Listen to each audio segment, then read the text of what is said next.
Google has been growing at a very rapid pace in India, but still it's relatively small compared to Google's global operations. Joining us now is Nikesh Arora, who is going to help us understand the growth for Google, not just in India, but Asia Pacific as well. Thanks for being with us, Nikesh. Asia Pacific is what everybody is focusing on. For Google also, is it a big opportunity? Pranjal, thank you for having me here. Asia is a great market. It's a market which is growing at a very rapid pace across the board. All the way from the pace of growth we've seen in Japan, to India, to China, Korea, you name it. It has been growing phenomenally for us. Not only for us, I think phenomenally generally. It is a market where we continue to see internet penetration grow, and the fundamentals of any internet business is the pace at which the internet growth happens. Because once everybody starts getting onto the internet, whether it's consumers or businesses, you see the knock-on effects where commerce begins to happen. People spend lots and lots of time over there, whether they're sending emails or watching videos or social networking or searching. So, more internet, more people spending time on the internet is a good thing, and that seems to be happening very, very rapidly around most of Asia. But Asia Pacific is again quite a diverse region. Do you see different consumption patterns across countries like Australia, Japan, China, India? They're so diverse. Very diverse. I think Australia is more akin to the UK or the US, where English-speaking population, very high internet penetration, tremendous internet infrastructure around the country, mobile penetration. So Australia is very, very similar to those markets. Japan has always been on the bleeding edge of technology, and you can see that there. You see people spending lots of time on the internet. I think people spending time on internet data on their mobile phones was sort of started almost in Japan and has thereafter taken on around the world. So clearly Japan, Korea show similar characteristics. India and China have been phenomenally fast-growing mobile markets. China has good internet penetration. India is still trying to get there. So you do see very, very different levels of penetration of the internet, levels of usage and mobility. But eventually, when you get that traction in the users, you get the traction in the businesses, you see very similar patterns emerging in terms of what people do and how they spend their time. So that brings me to the next question. Two related questions: how they get onto the internet and what they do once they are on the net. So in Asia Pacific and perhaps India, could you give us a sense of what are the trends of how people get onto the net? I think it's fair to say in India you see, in addition to people getting onto narrowband and broadband, lots of mobile phone access recently. And when they do get on the net, you see very similar behavior on the internet or on their phones that you see in other parts of the world. Entertainment usually is a strong early driver. People get onto the internet. Actually, people do most things in life for entertainment, right? So that's pretty much what drives people's usage of the internet. Living well. Exactly. Once you get there, then you begin to say, wait, I can use this for a lot more things. It's communication, it's entertainment, it's getting in touch with your friends, new trend of social networking. So you begin to see people actually end up on the internet to access information, to access internet entertainment, and then eventually try and interact with their friends. Once you get there, businesses realize that's where people are spending a lot of their time. Then you see the side of capitalism emerge, and people want to advertise, people want to do commerce. That's typically what happens.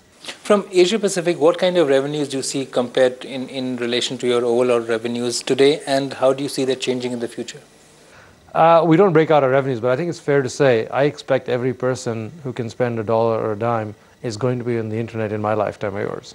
And when that begins to happen, you can do a population metric and see I expect the same proportion of revenues to come from Asia Pacific as there is population in this part of the world. So lots and lots of revenue. The pace of growth in India, even though it's rapid, it's not something which a lot of people are comfortable about, and they think that there are still, there's a lot of ground to cover before India reaches that critical mass where you can say that a significant population is not just accessing net, but using it fruitfully and usefully.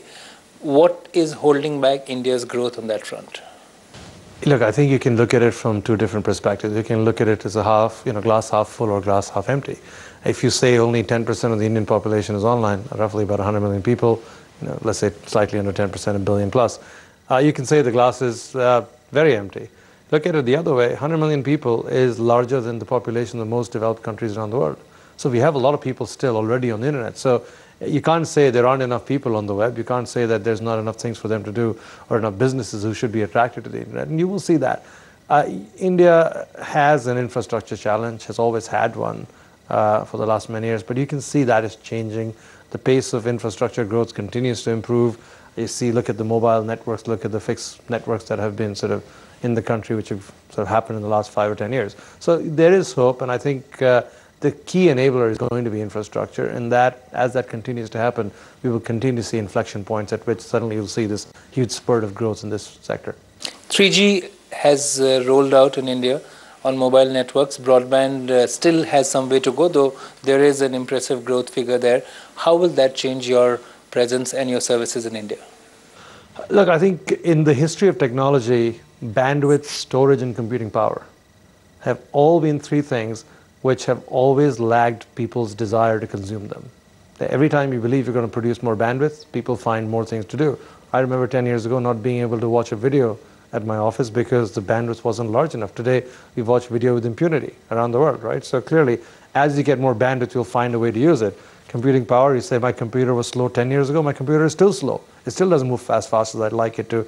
Every time I think I have enough storage in my computer, I find out I want to download 100 movies and I don't have enough space for it. So clearly, storage, bandwidth, and computing power continues to find ways of being consumed by consumers, and I think that is going to happen. The more things, the more bandwidth there is, the more computing power there is, we are going to find, people will spend more time on the web. It's pretty clear if you look at, if you take the ideal case in certain parts of the world where there's phenomenal bandwidth, there is, great computing power and storage, you'll find that people are spending anywhere from 30 to 45% of their time on the internet doing almost everything. People pay their bills online, people buy their groceries online, people spend time watching television on the web. So all those things are possible. And as all those things happen, there's a $700 billion advertising market. There's a few $100 billion digital content market. So if you look at it, there's $1 trillion of commerce which can get conducted on the web, which is all happening offline in most parts of the world. And all that has to happen in this country as well. So our revenue shape will continue to change. The revenue shape of any internet business is going to change based on that factor. At the end of the day, my big bet is that television will come online. Maybe not as quickly in India.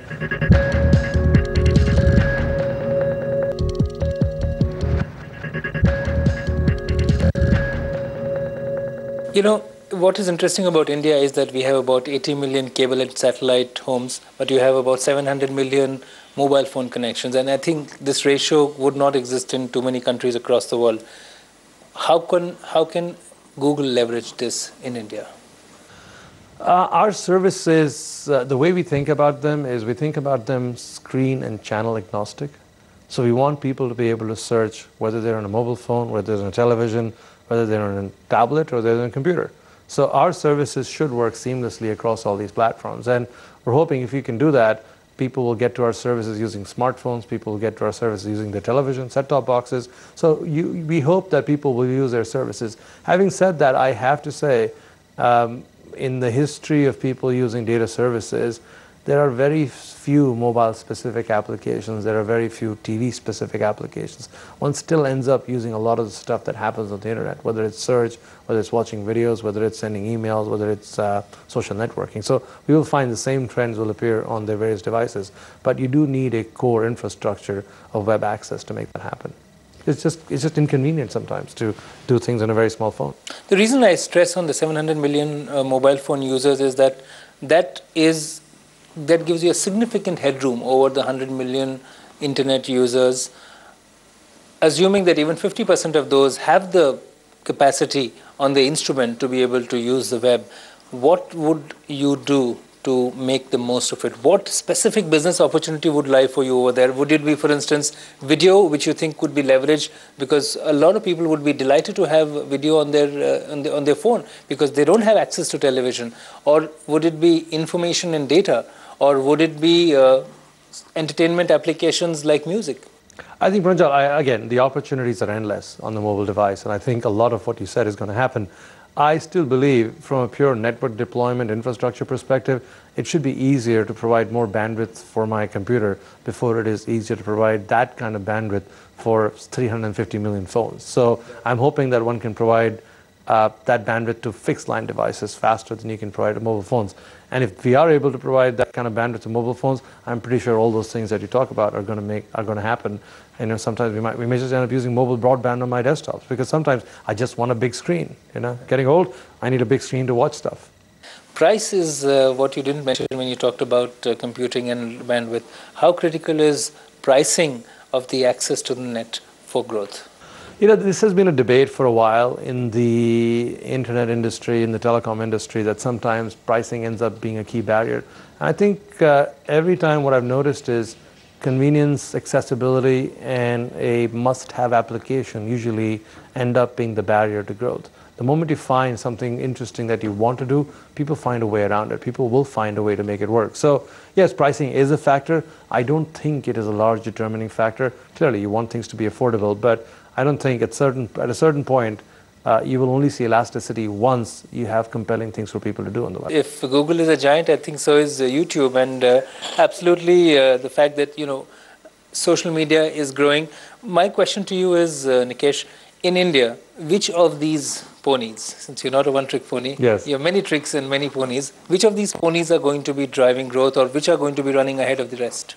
I hope the entire racetrack is full of these ponies, but to keep the analogy going, look, we've had success with a majority of our products in India, which we're very excited about. Search is number one for us in this market. Lots of Gmail users, lots of users of YouTube. And you're number one in Gmail in India, the only country, I believe. I think so. Gmail, Search, YouTube. I think Chrome, we have the highest penetration almost any other part of the world in India, because Chrome is a fast browser, and because of narrow bandwidth, people want a fast browser, so we're glad people are using Chrome. So, we are seeing a lot of success in many of our products in this market. Google Maps is controversial and exciting, both in this country. So, we have had success in many of our products in this market. We're hoping as smartphones take on in India, even more so than they already have, that Android becomes as successful as many of these other products. So we're hoping almost all these products should work in this market and be successful. And because it is, as you said, still 100 million out of a 300 million middle class, which we have in this country, we are putting a lot of hopes and a lot of our investment in this market to keep that growth going. But I'll repeat the question. Which of these ponies could be racing? See, I was trained by people like you to try and answer the question I want to answer, but yes. Ask me a question again. No, so my question, again, I'll repeat it. Which of these ponies could maybe be a nose ahead of the others? I'd like all of them to compete with each other. So I don't want to predict any one of them. Look, search is doing really well for us right now. Search revenues are great. YouTube is doing well. As broadband takes on, we hope YouTube will succeed. At the end of the day, my big bet is that television will come online. Maybe not as quickly in India, but hopefully fast in other parts of the world, and as soon as bandwidth is here, it'll come here as well. Hopefully you'll be broadcasting and putting all your stuff from Bloomberg on YouTube and on the web. So we already have a channel on YouTube. Fantastic. See, you're way ahead of everybody else. So if you believe that's going to happen, I think that is going to cause a significant shift in advertising revenues and digital content revenues to the web. So I think that's going to end up taking a disproportionate share of revenue from offline media onto the online world, and hopefully we can keep our success in that space as much as we have been able to in search. About 4% of revenues are from the internet and online space in India, and you have, I think, a bulk of it. How difficult is it to monetize online media in India for a company like yours? I don't think India is quite there as it compares to the UK or the US even. I mean, the UK is over 20% right now. The US is somewhere in the high single digits, low double digits. So clearly India has some ways to go as it relates to other market. But the monetization is a function of business being online, is a function of consumer behavior. Not a lot of commerce gets done online in India, which doesn't encourage people to spend more money advertising their goods because people are not going to transact online. But as you see more and more transactions, as you see more and more digital content downloads on the web, which is again something which is not as strong in India as in other parts of the world, we will see that number rise from 4%. But again, we're only 96% away from everything moving online. But why do you think is it that a lot of mobile commerce does not get conducted on the internet today in India? Why is that, considering that Indians have leapfrogged several technologies and they are very quick to adopt new technology? Why is this holding us back? I think technology is only part of it, right? There's also part of cultural sort of nuances that come into play when you're talking about internet commerce.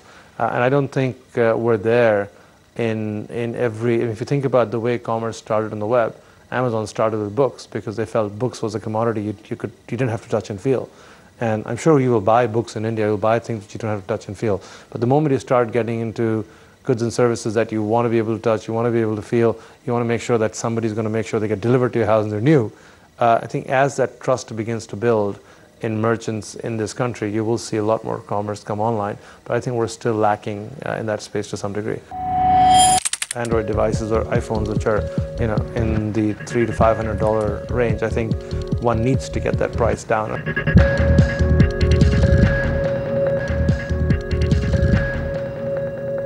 Nikesh, on Android, you didn't mention a lot about Android in your entire... I did. I said I hope when smartphones light up like fire in this country, yeah. You hoping that? What is, again, my question is, what is holding back somebody lighting that fire?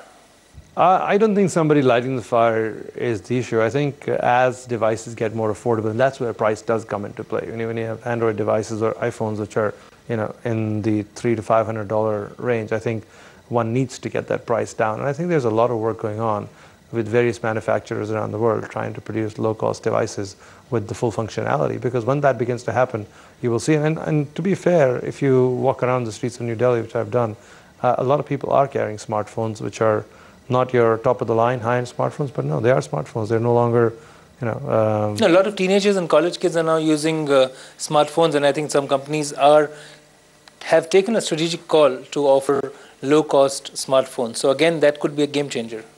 Totally, and I think that's what's going to happen because, again, we talked about the 100 million broadband penetration and the 350 million or 700 million mobile phones. I think it's also important to understand that many of those 100 million computers are shared computers. Right, you'll have one in a household where 5 or 6 people can access it, or you'll have a few in the office and you can access it, but when you get home, you don't have access to your work computer. But that's when your phone comes in handy. So I think the phone works very well in conjunction with having access to the web at some point in time. I just think a pure mobile-only experience is not going to make it work because I need to be able to log into the web, into my email, and go to a search on the web to understand what I can do. And then I can obviously take that with me when I'm mobile, or take that with me when I don't have access to my work computer or my home computer. So I think clearly they work as complements to each other, definitely. You've done a lot of localization as far as Google and the search services are concerned, but YouTube perhaps is not as local for India or perhaps in some other APAC countries. Is that the next step? I think YouTube is very local. I mean, if you think about all the content that is on YouTube in the local market, lots of Bollywood, lots of IPL, lots of cricket. So, YouTube is local. To be fair, we don't have to do much to make YouTube local because YouTube is a platform. It really depends on the people in the country who are excited about putting stuff up there. And I think lots of music. Music is a global event. People will watch music in the English language from anywhere in the world. Lots of Bollywood music, lots of movies. So yeah, I think it's pretty local. Partnerships in India, are you looking at partnerships or acquisitions? We have lots of partnerships in this market. I think over 80% of the 1,000 publishers in this country are part of our network on the display side. I think in our recent partnership around the IPL with India Times. So lots of partnerships in the market. As far as acquisitions are concerned, you never know until you do one. But that's something which is important for you for growth? Look, we don't think about acquisitions as important for growth. Typically, if you look at the history of Google, acquisitions have been for talent acquisition, and we find really smart people and feel that they have a team that is working on something interesting, which could add to our portfolio. Or we will look at acquisitions where we believe we're missing a certain part of an ecosystem and relate to the game, or we believe that it's faster to buy versus build. In the case of YouTube or DoubleClick, we made those acquisitions, they worked really well for us. So we will be opportunistic, and it'll be based on something interesting we find. So we don't walk around looking for acquisitions. A little bit of the revenue side, since you are responsible for it globally. Where does India stand in terms of revenues, if you don't, since you don't perhaps disclose country-wise figures, in a sense of what share India has today and where you think it could go? It doesn't have the share we'd like it to have, given the potential the market has, given the size of the market. And that's why you can see we are putting in a lot of investment, a lot of attention to trying to make sure this market grows. But as I said earlier, the market growth is not just a function of our operations. I think it's a general issue with the market. It's an issue with infrastructure. Where would you like the share to be? As I told you earlier, at some point in time, I'd like the share to be in proportion to the population. In terms of investments, can you give us a sense of what have you invested so far in India, and where does the next few quarters, what kind of investment could we expect? Look, we have hundreds if not thousands of people in India working on different parts of our business, both local as well as supporting our global infrastructure. Our philosophy is we will go out and hire the best people we can find in every country in the world. And so we have people in India working for us. We have Indians working in other parts of the world for us. So we are always on the lookout for great talent. We are always on the lookout for trying to make sure we can create centers of excellence around the world. And India is a center of excellence for a few activities for us, whether it's applications in the enterprise space or whether it is working with some of our remote account management strategies for English-speaking markets. So we do a lot of investment in India as it relates to that. In terms of local space, we are constantly looking to see how we can invest to spur the growth in the market, which does require us to work in tandem with other people in the market because it's not just us who can make a difference. But always on the lookout. Thanks, Nikesh, for being with us this afternoon on Bloomberg UTV. Thank you very much for having me.